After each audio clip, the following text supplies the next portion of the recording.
welcome to the Caspian Podcast, the podcast of the Caspian Post, with me, Mark Elliott. And welcome to another edition of the Caspian Podcast with me, Mark Elliott. Today we're with Zumrud Jalilova, or Zuma, if I may call you that.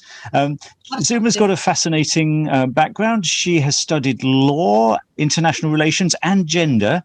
And she's the force behind the Gender Talks, which is in Russian, Azerbaijani, and English. And you tell us what's the target group for this, and what does it aim to achieve?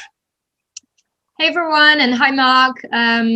Thanks for having me. So, coming to Gender Talks, it's a social learning platform on Facebook at the moment, and we started it on LinkedIn and Instagram, so you can follow us, subscribe, follow, like. Right, so we are trying, as feminists, as intersectional feminists and international feminists, we're trying to promote gender equality, raise awareness, be really a bridge between people who are sort of aware of the topic and issues and those who aren't. So we're trying to add more and more people who are quite unaware of the topic and have a platform to learn from and share their opinions, exchange comments. And we start to publish things or post things every day. We're also doing some projects online and offline. So yeah, that's sort of useless. Yeah, and so it's mainly aimed at feminist issues in Azerbaijan, or is it in much broader? Who is the target audience really? So the main focus at the moment is Azerbaijan, because majority group members are from Azerbaijan, but we are aiming to grow and make it regional. And we do have a lot of international sort of participants and friends, and many people also, join. And because Facebook allows us translations, gives us, translation and everything, it becomes more and more easier to communicate between the nations and international community. So, yeah, but the target audience is particularly Azerbaijanis and people who are from developing countries, I would say, who still tackle basic gender issues. Now, you yourself are Azerbaijani. Your family, you said, had spent a generation or two in Central Asia, but your accent has a bit of a London twang. So are you based in London?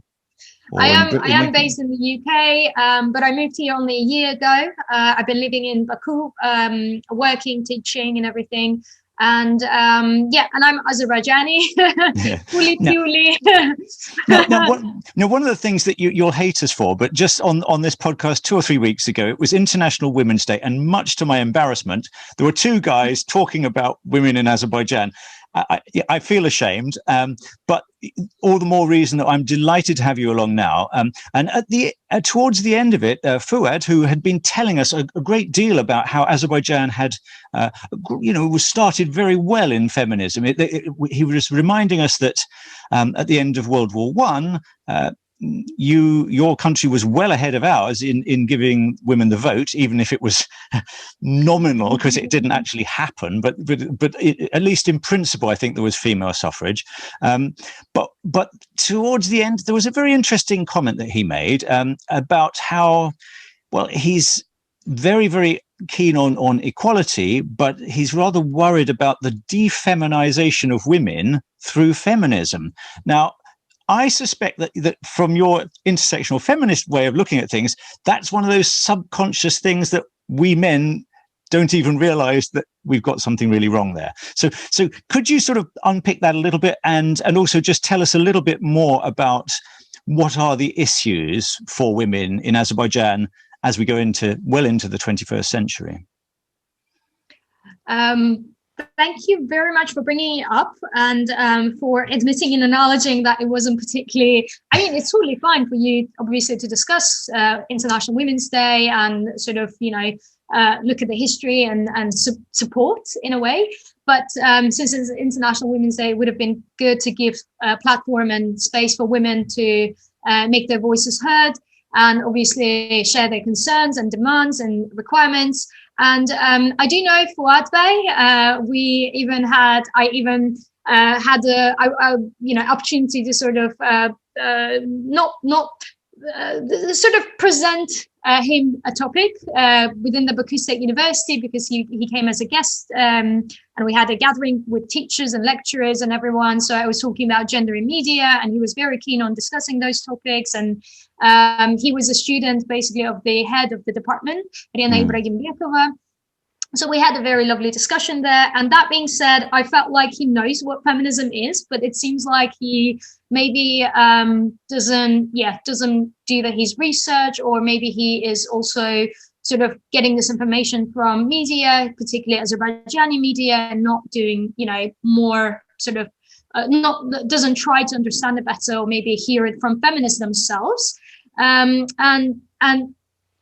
here I would like to mention that feminism is about gender equality. It doesn't aim to dehumanize, defeminize, demasculinize anyone in a way that we don't recognize people. But it's more about sort of stopping to generalize people and put them into the frames and boxes where they have to behave in a certain way, dress in a certain way, feel or think in a certain way, or live in a certain way, which is prescribed and described and already defined by some people in the society who expect men and women, girls and boys to be, but the approach is binary, and the expectations are obviously black and white. That being, if I can mention that.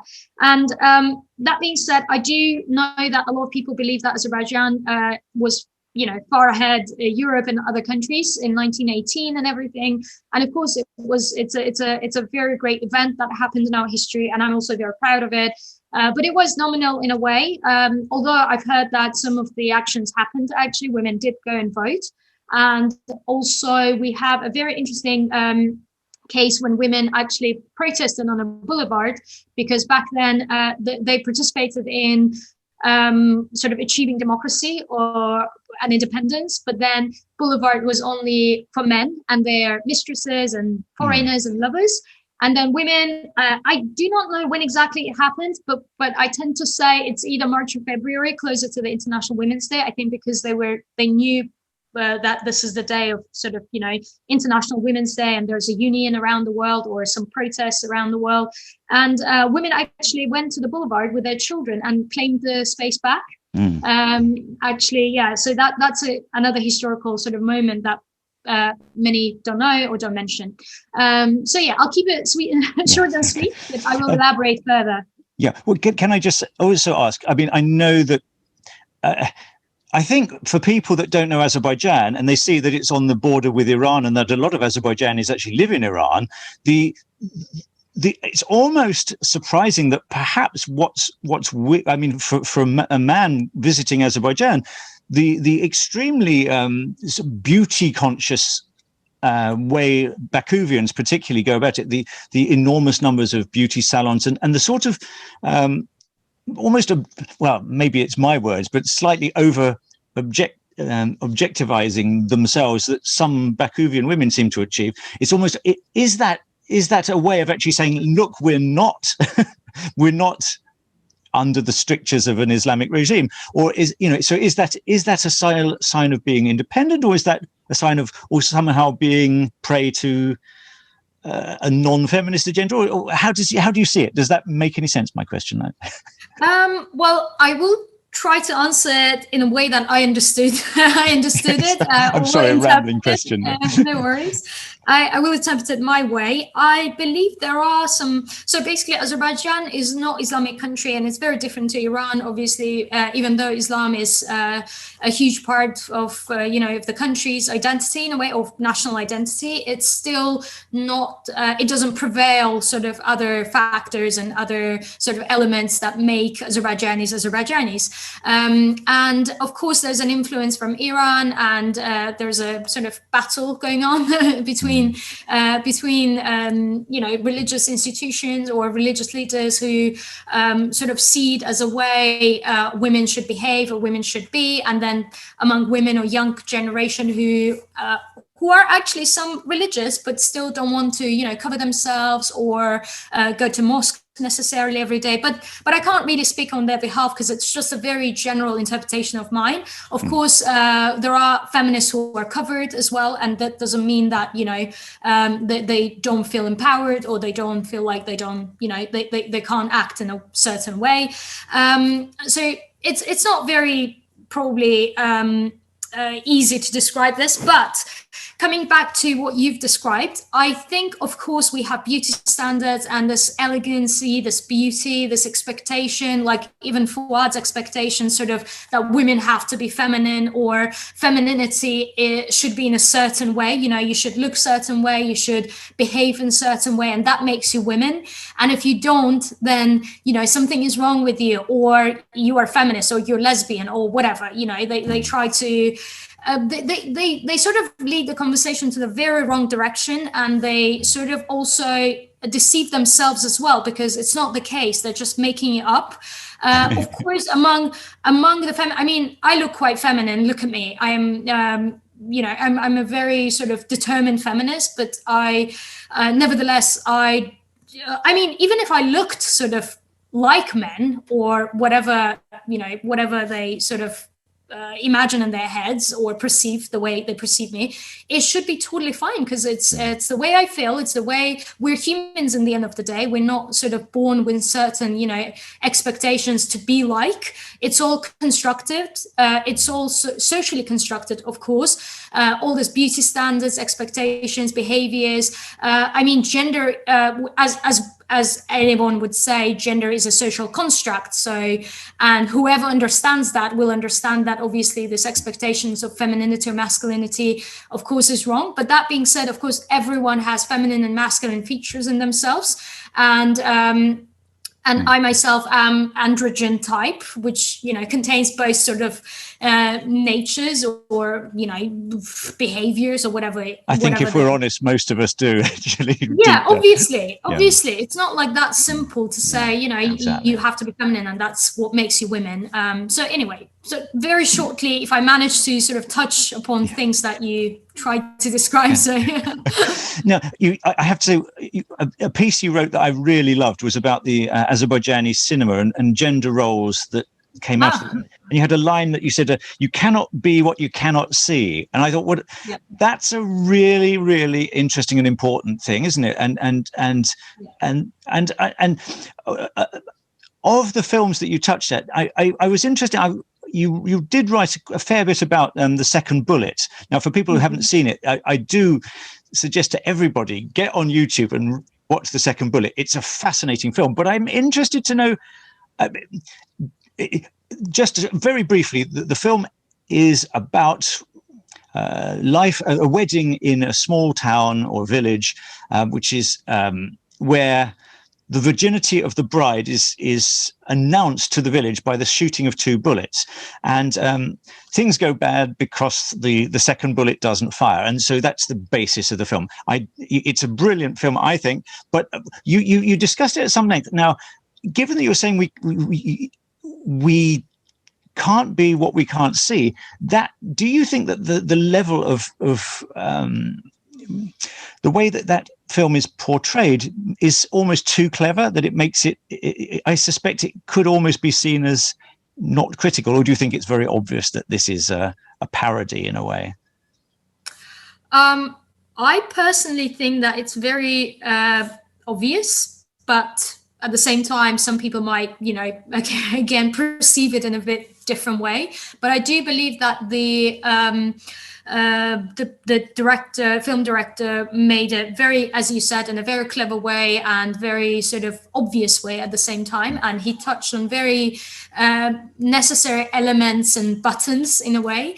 Like, for example, he does show the sex worker there and how men of the village come for a solution or help to the sex worker in the end, and really find the solution from her, because she has apparently some bullet at home and she sort of hands it and helps them, but they're too late sort of to take it to the guy.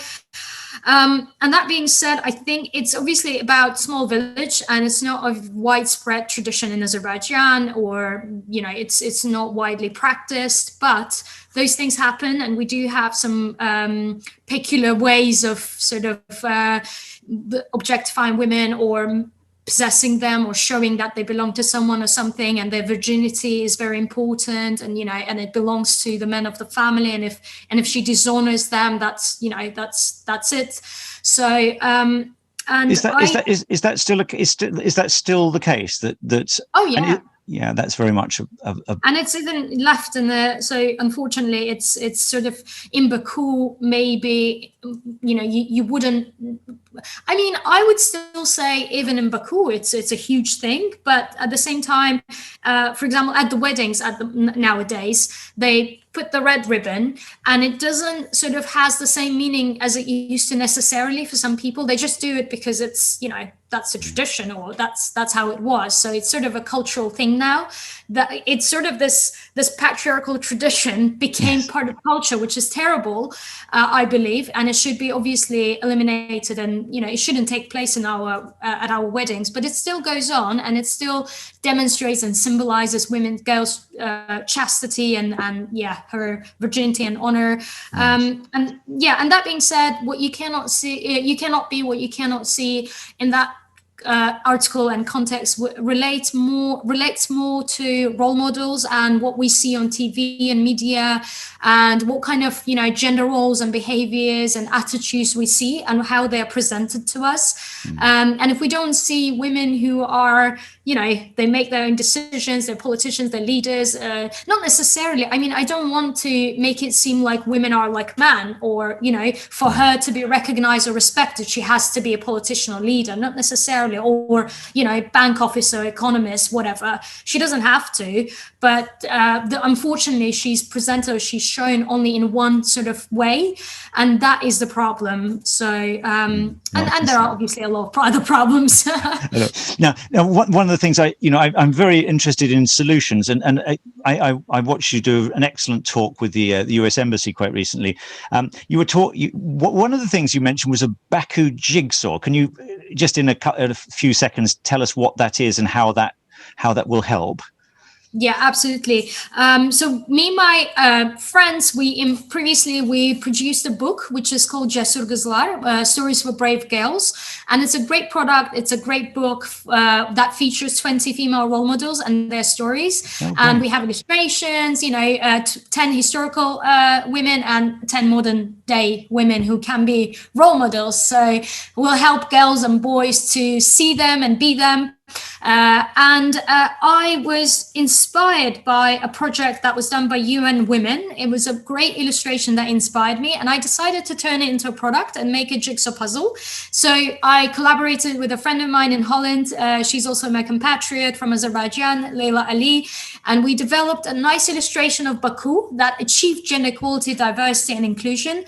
And it shows sort of very interesting contrasts and ways that we want to see our society to develop and flourish and progress. So we see on the illustration photo of a dad with a stroller, or photo of a dad, illustration of a father playing with his child. We see women who are on the phone and laptop working, or female leader. We see, for example,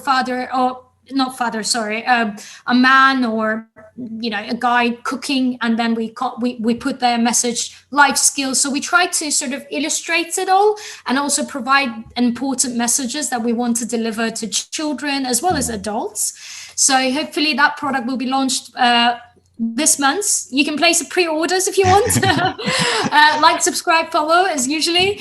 But yeah, hopefully I will share it soon enough with you too. Yeah, that would be nice. And hopefully we'll be able to put a link to that somewhere on our website when it's available. I have had a sneak preview, and it's a brilliant piece of work. I suppose one question I would have is, how do you get these to the children of the families who most need to become more aware. I suppose that will always be part of the challenge. But can I just, because we're getting quite short of time, but the other thing that was really fascinating in your chat was you talked about, but didn't tell us quite how it works, how there are ways of helping an engaged fatherhood. And I gather that's something that you consider is, I mean, I think, again, it's missing all over the place, but perhaps more so in the Caspian region. So what particularly, again, we don't have much time, but what could you, how could we all become better fathers?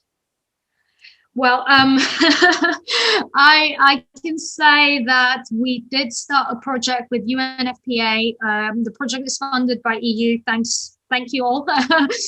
So the project is called EU for Gender Equality, promoting positive parenting and responsible fatherhood. And within that project, we're developing 15 activities to engage fathers into their fatherhood responsibilities. And we do that through different activities in order to create or develop that bond between children and them.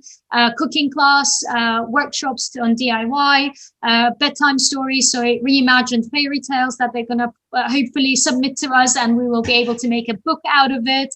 Then we have psychologists who will be speaking about child anxiety, stress, bad toxic parenting habits, importance of fathers in the children's life, etc. So we are providing different sort of approaches to engage sort of or bring that to the father's attention and them to the life of their children, and so that they be more active participants, not only doing the playtime, responsibility, but also taking care of their children, listening to their needs, help with the emotional labor, sort of that needs, that parenthood entails, as well as also not being protectors or not solving their problems, but rather be there to support, help, or guide.